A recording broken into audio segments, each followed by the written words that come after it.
Queridos irmãos, eu vos cumprimento com a paz do Senhor. Uma alegria poder estar mais uma vez aqui em Campinas, podendo cooperar com os irmãos, rever o pastor Paulo, a quem temos profundo respeito e admiração. Sempre que aqui estamos, é um privilégio. Me sinto honrado, pois sei da importância dessa igreja, não somente para esse estado, mas também para todo o Brasil. Pastor Paulo tem sido uma referência na nossa convenção e também como parlamentar, auxiliando a nossa sociedade. Faço a minha menção de gratidão à sua vida, trago um abraço do pastor Cláudio Munhoz, que preside a nossa amada igreja aqui em Americana. E cumprimentando o pastor Paulo, eu cumprimento a todos nesta tarde. Pastor Eliazar, que está aqui, um grande amigo, Deus seja louvado. Queridos irmãos, quem trouxe Bíblia Sagrada? Abra ela comigo, por gentileza. Novamente, na primeira epístola de Paulo a Timóteo.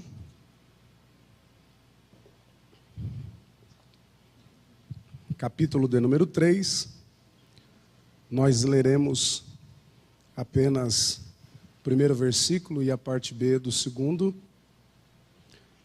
Primeira epístola de Paulo a Timóteo, capítulo de número 3, diz assim o texto sagrado.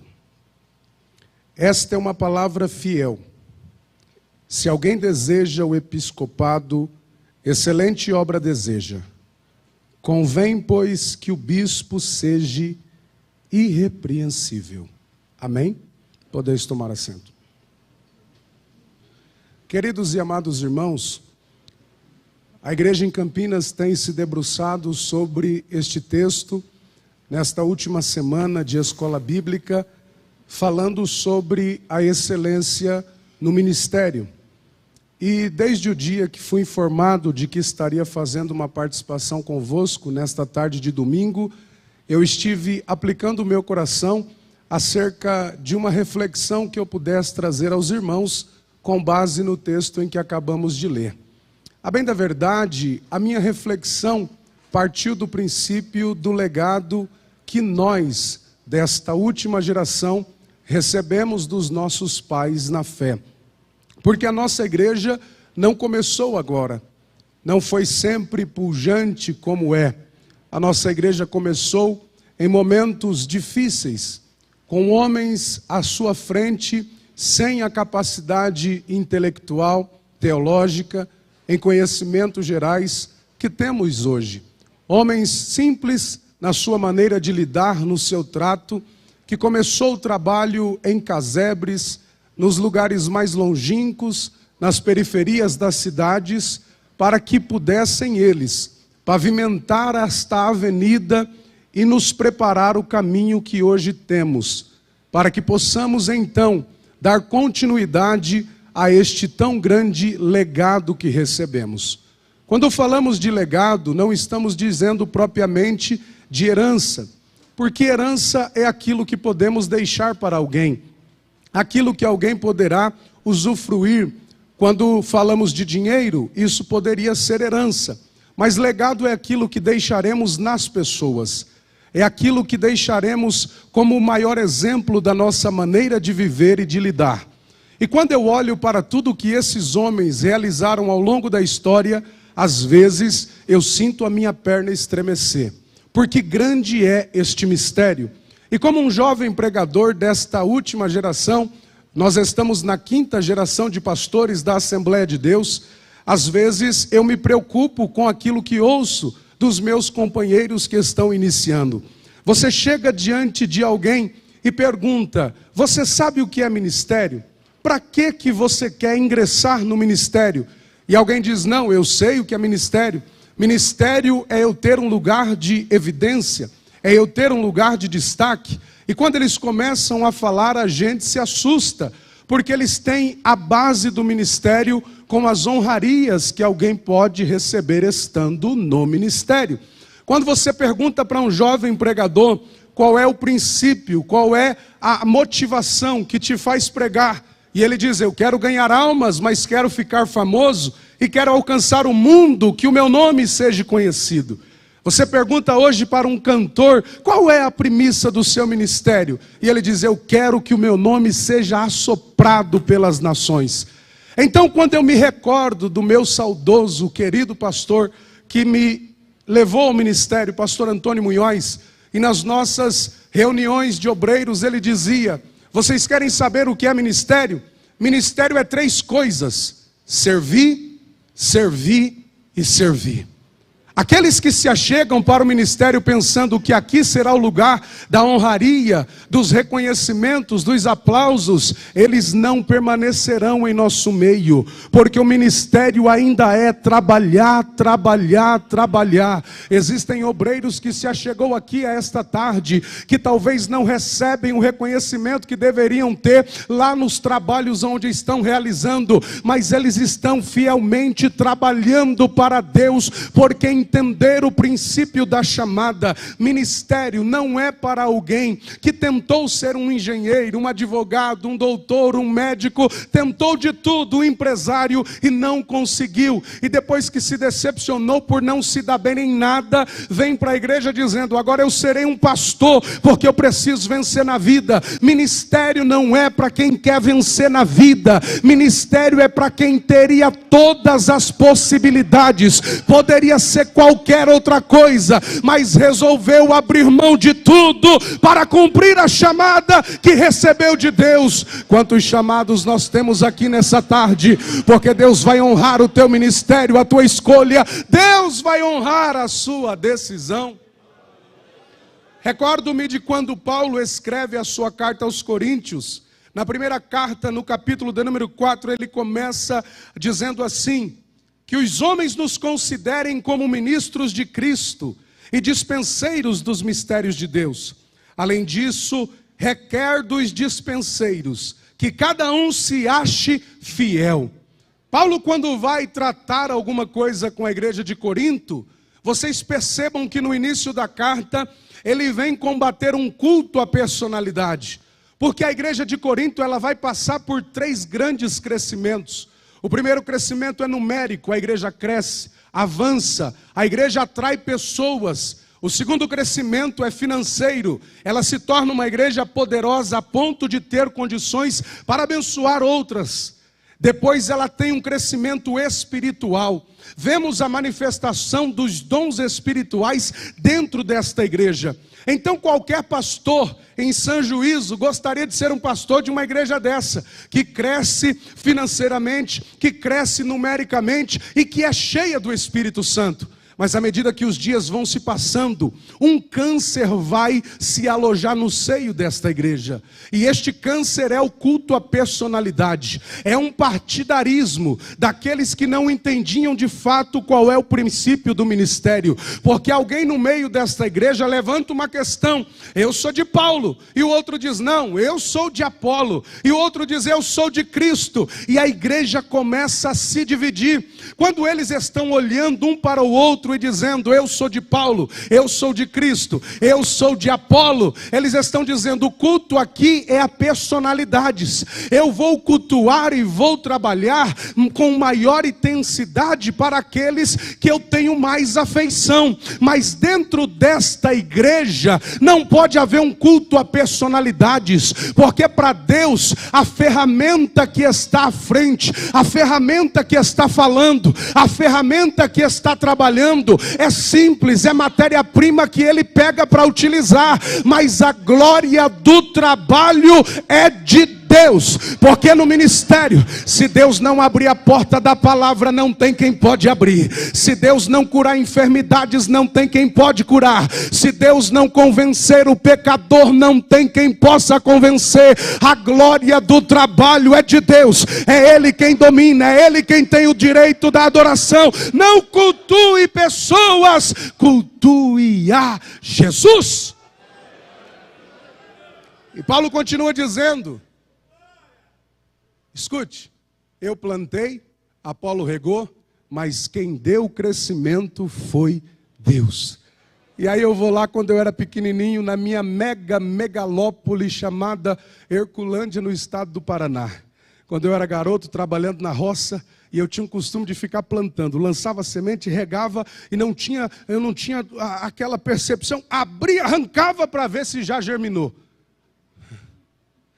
E aí, quando eu via que tinha germinado, eu chegava para a mamãe e dizia: mamãe, você não tem ideia. Eu plantei, eu reguei, e olha o que eu consegui. E a minha mãe, para me agradar, dizia assim: parabéns, filho, continue plantando. Mas depois que eu li isso aqui, eu entendi que o que planta e o que rega não faz nada. Perto do mistério que vai acontecer para o crescimento, não é nada.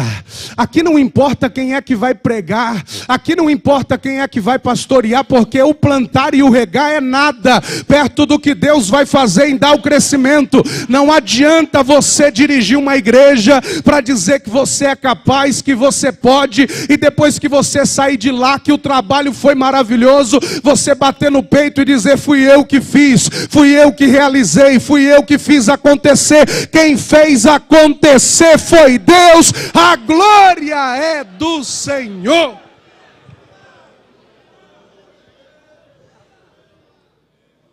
A glória é de Deus. Tem uns bobinhos aí. E aqueles que pregam: Jesus salva muitas almas, batiza com o Espírito Santo, e ele... ah, se ele soubesse. Tudo veio de Deus. E ele diz que os homens nos considerem como ministros. E quando ele diz isso, a primeira ideia rápida que vem, simples, é o que a gente tem dos ministérios em Brasília. Já imaginou você olhar e lembrar de Sérgio Moro? Lembrar do ministro Paulo Guedes? Se o Paulo Guedes chegar hoje num evento de pessoas no meio econômico, se estenderá o tapete vermelho para o Paulo Guedes passar, porque ele é uma autoridade, ministro. Quando vemos esta palavra, temos a ideia daqueles que serão os mais honrados, os mais reconhecidos, os mais aplaudidos. Mas a palavra usada aqui no grego é huperetes. Huperetes é remadores das galés, ou de galé. Vocês lembram das embarcações do mundo antigo? E havia uma cidade portuária por nome de Corinto. E Paulo está dando um exemplo prático para que eles possam entender. E as embarcações do mundo antigo, pelo menos 2 compartimentos. O primeiro, onde estavam as pessoas, os convidados, aqueles que pagaram as passagens, a tripulação. E embaixo, aqueles que eram nada mais, nada menos que escravos. Eram os remadores que estavam abandonados naquele porão, e sobre a batuta da orientação, eles saberiam qual é a hora de avançar, de aumentar a intensidade, diminuir a intensidade. A história chega a nos contar que eles trabalhavam em situações tão precárias, que quando alguém tombava por causa da morte, eles eram lançados no mar para não contaminar os outros trabalhadores. Chegava a hora da comida, e esses homens, eles estavam exaustos, e a comida era lançada no chão, como se fossem porcos, e eles se jogavam pela comida, comiam, brigavam, e a única meta que tinham é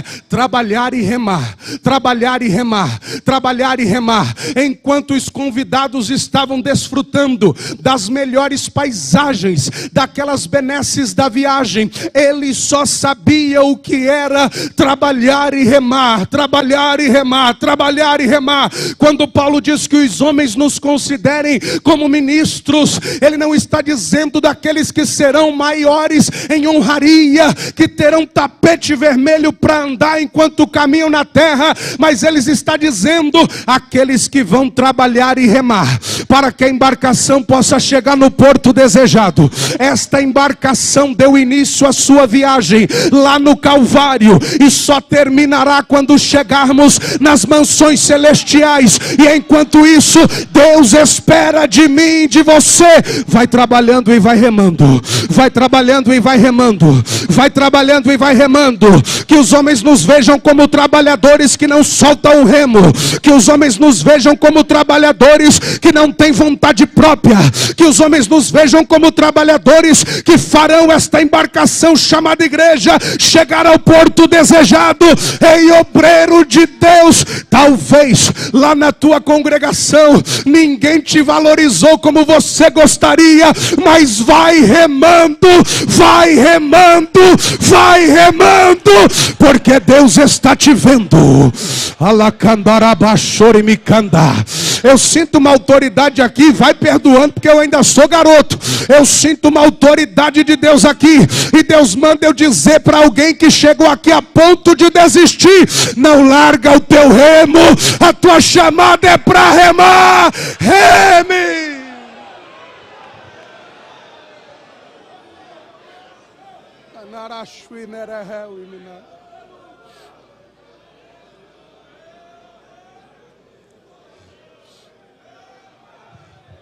Não fique esperando muitas coisas. Eu costumo dizer que não podemos esperar nada mais, nada menos do que fizeram com Jesus. Vão nos caluniar. Vão falar que fizemos sem ter feito. Vão falar que a gente é o que eles acham que é e não somos. Mas a gente está com o remo na mão dizendo: eu não largo. Tem obreiro que chegou aqui chorando. A sua força está se esvaindo. Você está dizendo: Deus, eu não aguento mais. Eu não sei como será a continuidade da minha vida. E Deus está dizendo: continua no remo, porque eu vou te dar graça. O meu poder se aperfeiçoa na tua fraqueza. Eu vejo uma unção de Deus que vem sobre esta casa. E Deus começa a renovar obreiros do Senhor aqui. Não vai largar o remo coisa nenhuma. Você foi chamado para isso. Continua. Escute. Que eles nos considerem como ministros e dispenseiros.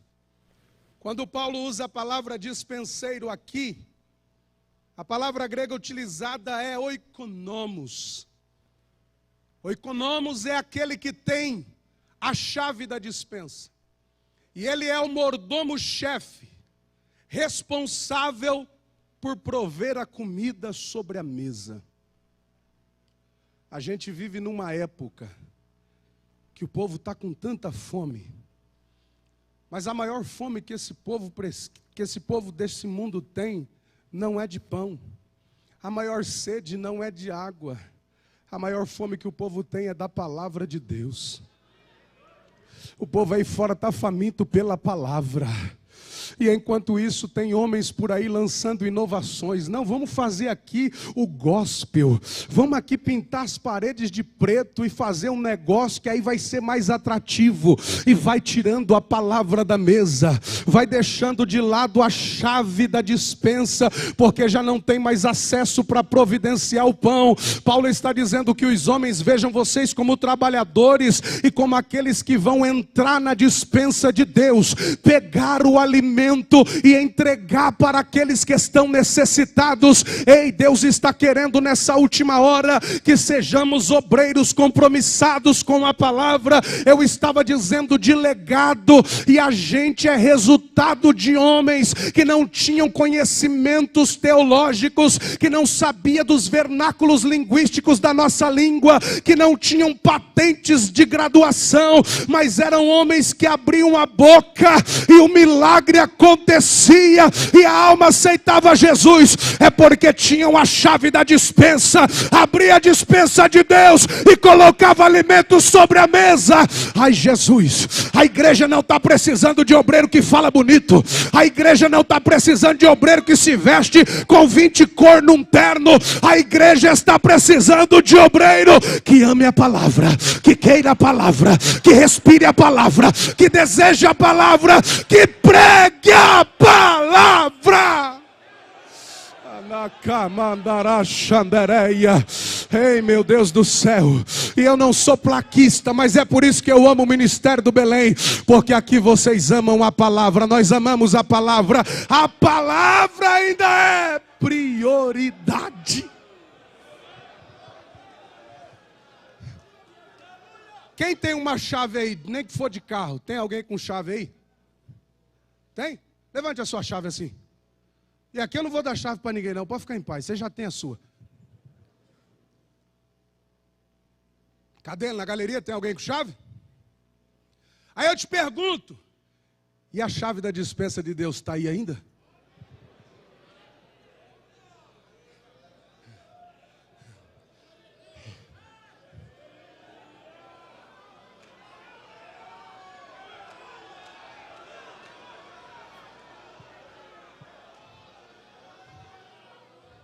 Tem obreiro que ele é colecionador de chave. É tanta propriedade, é tanto carro para... E a chave de Deus? Estou me lembrando do rapazinho que trabalhou numa empresa, meu querido pastor Paulo, 10 anos. Ele trabalhou numa empresa do lado do companheiro, uma máquina, eles eram tão amigos, uma amizade tão boa, tão ligada, tão próxima, que no meio dessa amizade tão maravilhosa, eles começaram a compartilhar problemas e tal e coisa e tal. E passou 10 anos dessa amizade.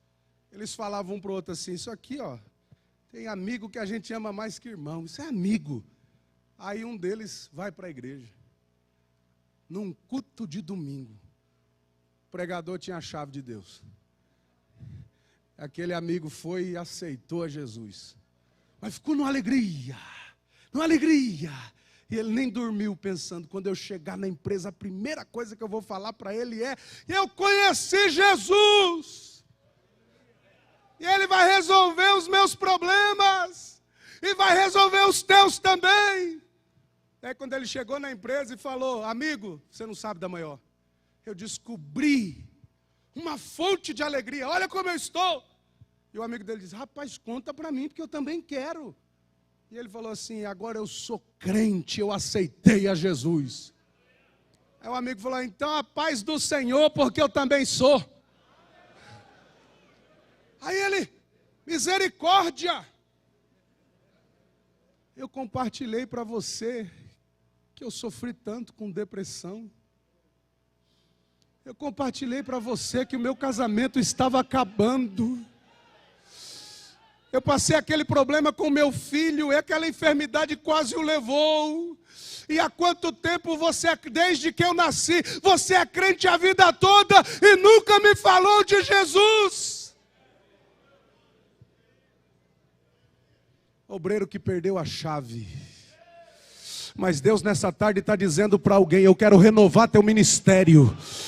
Porque o que vai fazer diferença para a tua vida não é saber o resultado do campeonato. O que vai fazer diferença na tua vida é ter chave para abrir a despensa de Deus e dizer, pode comer que aqui tem pão. Ele é o pão da vida, Ele te sacia. Ele é o nosso Deus, aleluia. Se não for ferir a tua ética, diga para o irmão que está do seu lado, você tem a chave ainda?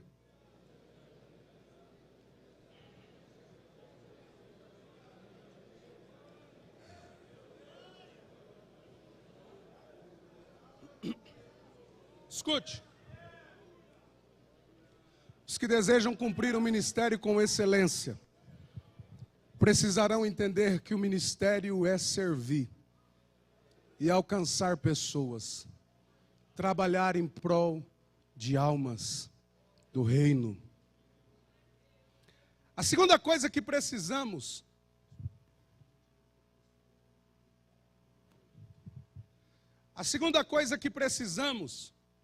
é nos preocupar com esse desejo que está dentro de nós.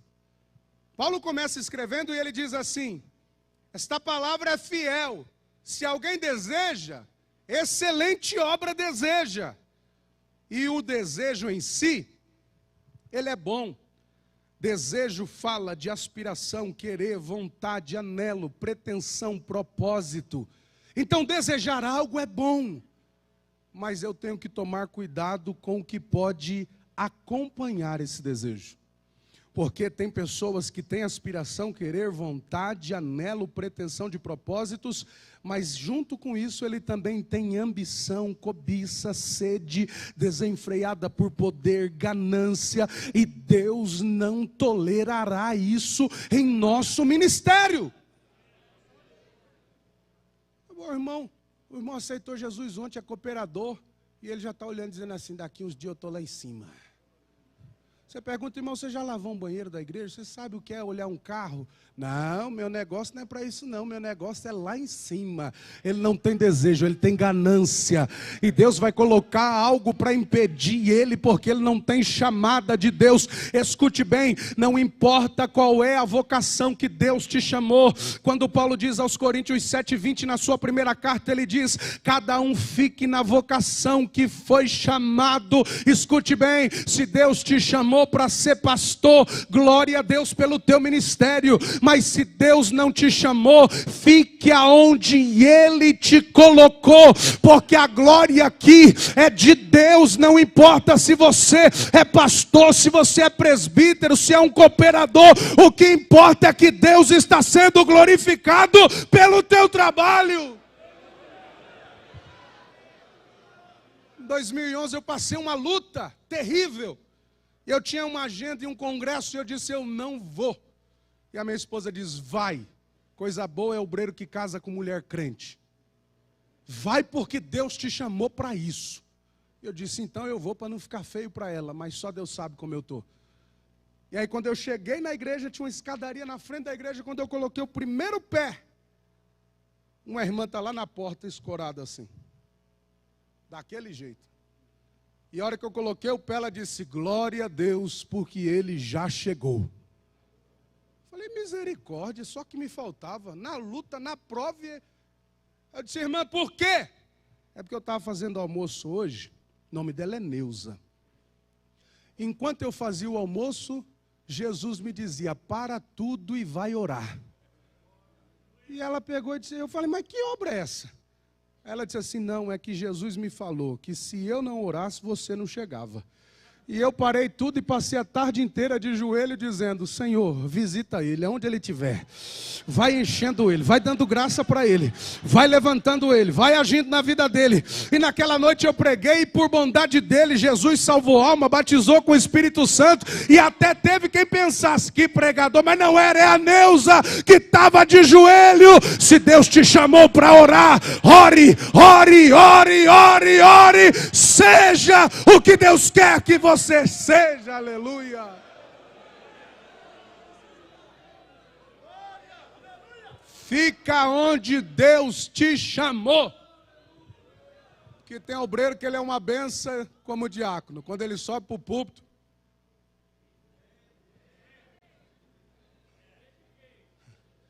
a igreja está querendo ser abençoada. Ressuscita ele, Jesus. E vida, irmão, não se mede por causa de altura, de glória ou de... Não. Vida se mede pela palavra que sai da boca. A gente sabe quando alguém está vivo.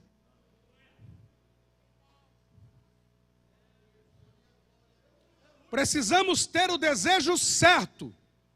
Então, quem quer ter um ministério com excelência precisa, em primeiro lugar, entender que o ministério não é ser visto, é servir. A segunda coisa é ter o desejo certo. E em terceiro lugar, ter também a motivação certa. Abra sua Bíblia em 1 Coríntios capítulo 3, versículo 10. Olha o que diz o texto sagrado.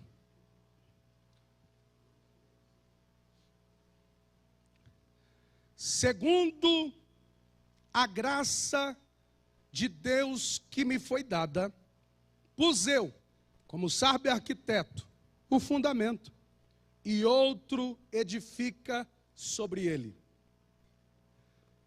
Mas veja cada um como edifica sobre ele, porque ninguém pode pôr outro fundamento além daquele que já está posto, o qual é Jesus Cristo. Paulo está combatendo a motivação errada.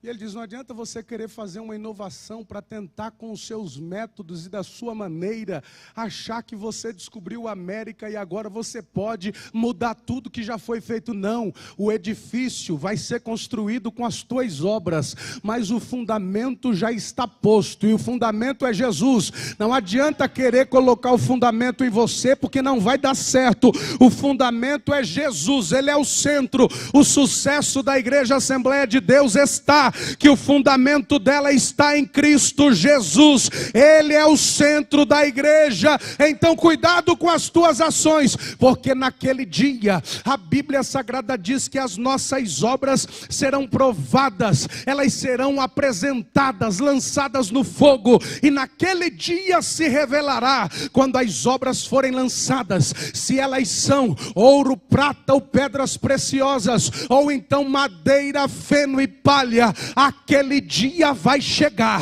e Jesus vai revelar qual era a motivação do meu ministério, o porquê eu pregava, o porquê eu pastoreava, o porquê eu falava do seu amor, mas também vai revelar a tua motivação. Por que você estava à frente daquela igreja? Por que você ficava naquele estacionamento olhando o carro? Qual era a motivação do teu trabalho?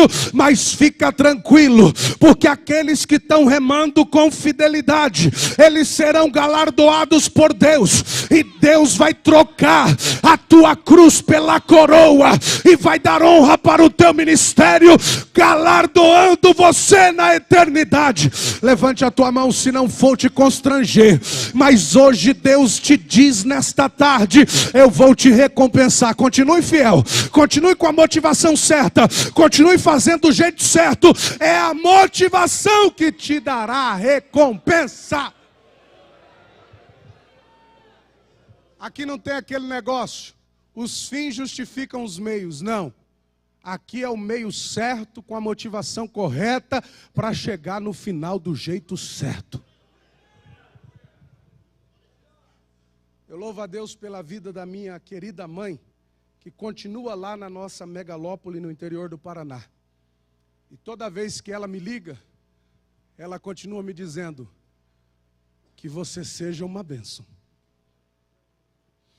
Eu agora sou a tua mãe, é a tua mãe que está falando. Continue crente. Quando você chegar numa igreja bonita, como a do pastor Paulo, saiba que você não é nada, foi Jesus que te levou.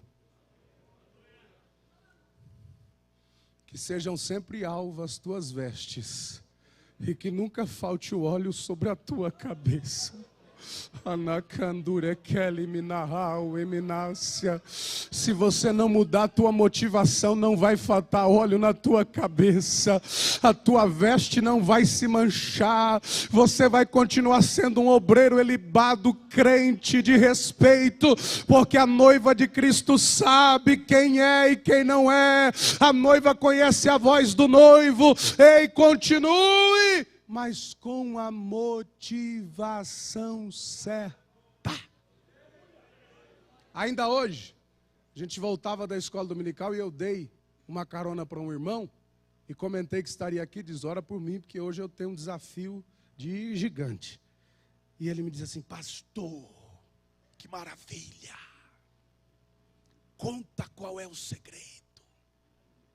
É muito crédito, né? Eu falei, não. Ele assustou e disse, como não? Eu falei, não, eu não creio nem em crédito com Deus e nem em débito. Ele falou, mas o que o senhor crê então? Qual é o segredo? Graça. Que Deus podia fazer com quem quisesse. Ele podia ter chamado quem quisesse. Ele poderia ter ido atrás de quem ele quisesse, mas ele escolheu você, cheio de falha e de defeito, para que a excelência não fosse tua, mas fosse de Deus. A graça de Deus te abraçou, e você está aqui para a glória do nome dele.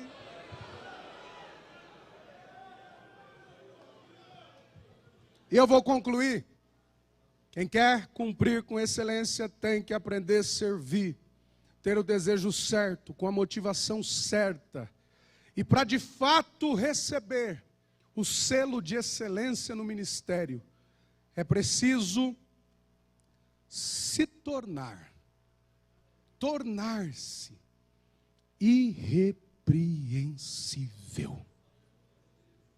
Diga assim comigo se você puder. Eu, como obreiro do Senhor, preciso alcançar o selo de irrepreensível. Diga para quem está ao seu lado, é desafiador, mas é possível. Irrepreensível fala daquele que não dá margem à repreensão ou censura. Ele é sem falha ou perfeito, só com graça de Deus para se tornar irrepreensível. Escute bem, precisamos como obreiro demonstrar irrepreensibilidade na conduta. Porque aqui a gente pode até comprar um terninho abençoado, né? Sapatinho abençoado, uma gravatinha abençoada, ficar todo bonitinho, né? Mas não adianta ser todo espiritual aqui e lá em casa se transformar num lutador de MMA.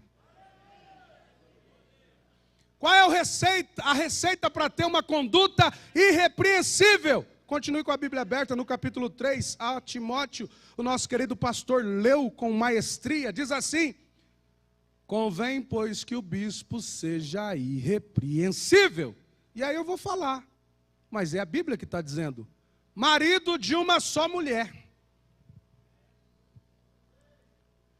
Vigilante, sóbrio, honesto, hospitaleiro, apto a ensinar, não dado ao vinho, não espancador, não cobiçoso de torpe ganância, mas moderado, não contencioso, não avarento, e que governe bem a sua própria casa, tendo seus filhos em sujeição e modéstia, com toda modéstia. Porque se alguém não souber governar a própria casa, como vai ter cuidado da igreja de Deus?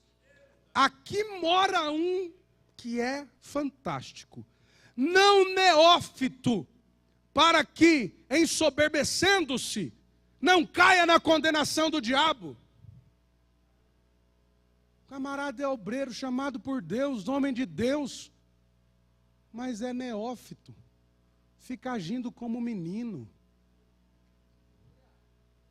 O irmão passa na igreja, faz um trabalho gigantesco diante de Deus, uma coisa linda. Aí ele entra e fala, agora é eu. É neófito. O irmão construiu a igreja, fez um grande trabalho, e ele diz assim, o nome desse irmão agora está apagado aqui, agora é eu. Vocês esqueçam fulano, que agora sou eu, é a minha vez. Cuidado com a tua conduta, porque você está escrevendo uma história. Cuidado como você é lá na tua casa, porque você está escrevendo uma história.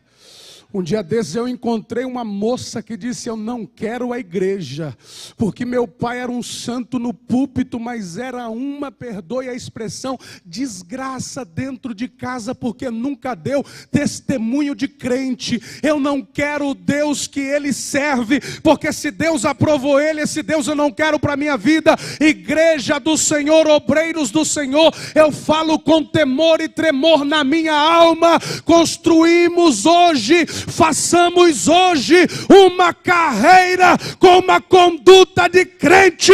O que é na igreja é lá fora. O que é na igreja é quando estiver comprando, vendendo, agindo. Deus espera de nós honestidade.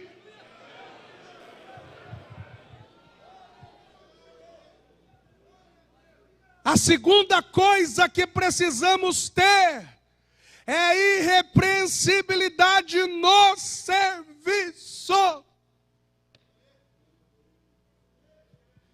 Pastor presidente, ora a Deus, te dá uma chance, que ele também poderia escolher outro. Investe em você. Aí você se apaixona pela igreja. A ordem da sede chega, não, aqui eu não aviso isso, aqui eu também sou autoridade. É igual aquele um que foi consagrado a presbitério, quando ele levantou da consagração, ele falou, agora eu também mando na onça.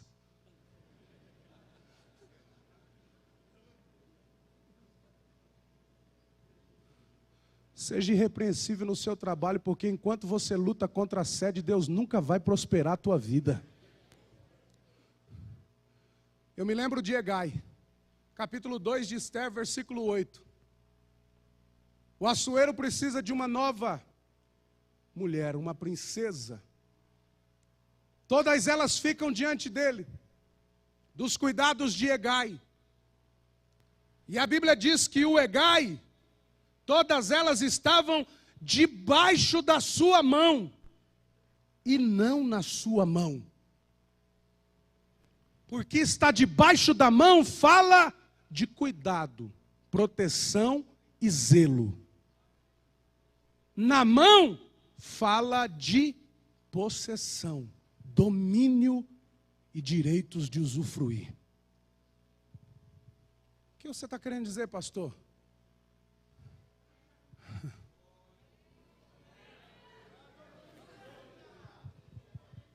Jesus te constituiu para cuidar da noiva, mas você não tem direito de apossar-se da noiva.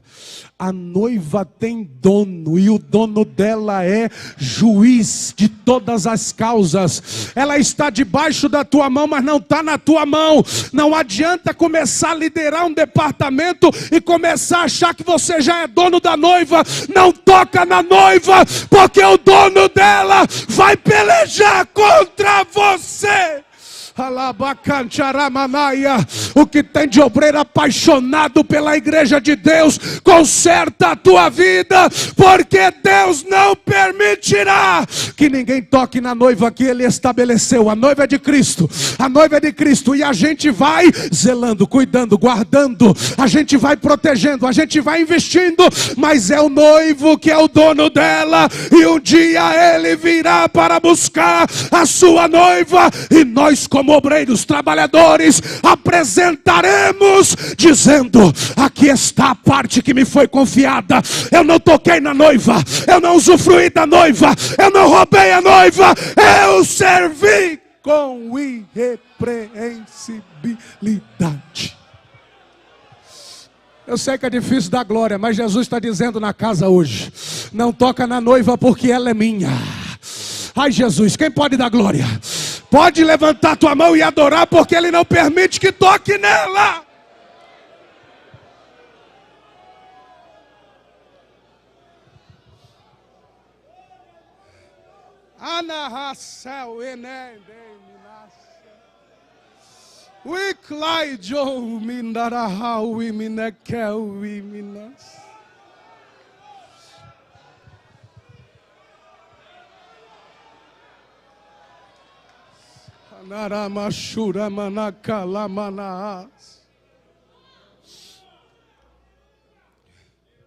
Em último lugar, quem quer fazer com excelência, seja irrepreensível na conduta, no serviço, mas também na adoração.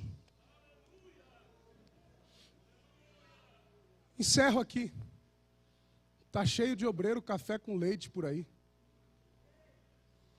Vocês lembram do café com leite? Ah, esse aí é. Ah, deixa aí só para ele ficar feliz, mas ele é café com leite.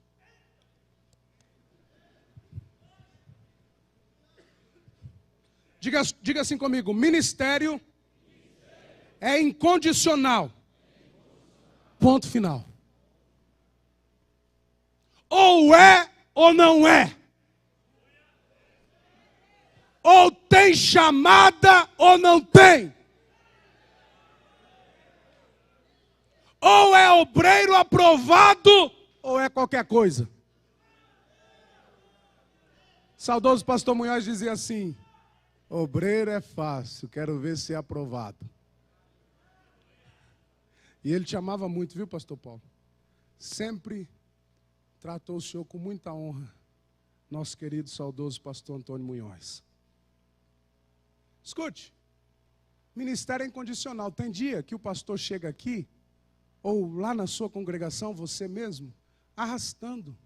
A vontade é, talvez, de pegar uma rua e sair andando, de tanto sofrimento. Mas aí você se veste, postura, sorridente, com cânticos, alegre. E a igreja olha para você, parece um super, né? Que homem terrível, não sofre, olha que homem abençoado. Mas por que você está se arrastando e continua? É porque é incondicional, independente de como esteja, eu tenho que cumprir. Independente se eu estou triste ou alegre, eu tenho que cumprir. Independente se eu estou feliz ou na prova, eu tenho que cumprir. A minha alma foi selada, eu tenho que trabalhar, eu fui escolhido. E quando eu digo ser irrepreensível na adoração, é porque não adianta, tem obreiro que ele não pode passar uma prova, mas a prova é do tamanho de uma barata, que ele já se esconde. Ai, Jesus, que negócio é esse? Larga a mão de ser frouxo, continua crente, continua adorando, porque Deus tem negócio, é com o homem de Deus, com a mulher de Deus, com o crente fiel. Eu me lembro de Jó, 7.000 ovelhas, 3.000 camelos, 500 juntas de bois, 500 jumentas, pessoal ao seu mandato, perdeu tudo, perdeu o apoio da esposa, ficou doente, leproso da cabeça aos pés, perdeu seus 10 filhos, e no dia do sepultamento dos filhos, o diabo talvez pensou, agora ele deixa de ser crente, aí ele rapa a cabeça, rasga as vestes, e começa a dizer: eu nu saí do ventre da minha mãe, e nu eu tornarei para lá. Foi o Senhor quem me deu, foi o Senhor quem tomou. Bendito seja o nome do Senhor. Eu estou falando de obreiro ouro, eu estou falando de obreiro alfa, eu estou falando de obreiro que não para, ele avança. Quem aqui é obreiro de Jesus de verdade? Adore a Ele em nome de Jesus.